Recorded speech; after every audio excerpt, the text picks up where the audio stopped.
Ало, здравейте хора! Днес ще ви покажа как да можете да снимате. Така, включим микрофона, така като сме.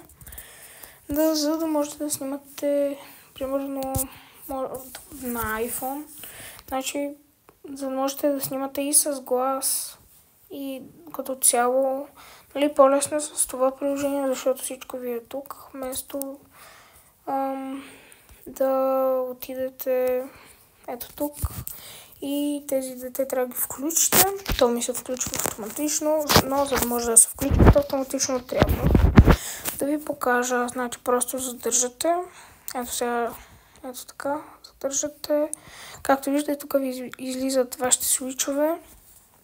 Ето виждате, имате гласова бележка или каквото ви трябва за дистанционно управление, камера, лупа, сканирайте код или Инстаграм, да разпознавате музиката, сигма на звука. Ако ви трябват някой, примерно фенерчето, ако без диската сте го махнали, или калкулатора, да, като иде, или ако за портфейла ви да искате да видите колко пари имате за режима, ако без искате сте го махнали самолетния режим, Bluetooth и така нататък. Просто задържате, цъкате ги тези наречени неща, свичове и да.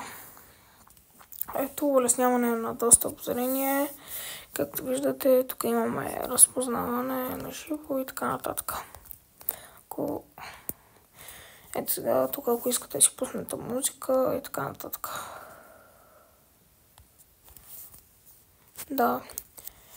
И приятели, показал ви как. Сега искате да записвате, влизате примерно в Fortnite, Brawl Stars. Ето, влизаме в Brawl Stars и както виждате, вие през цялото време не чувате и сега ви показах как да влезете и да записвате видео на iPhone. А моя приятел, не забравяйте да го последвате, Алекс Про Александър, на български, Про Александър. Не забравяйте да го последвате, както и мен. И да. Чувате играта, чувате мен. Get him, Spooky!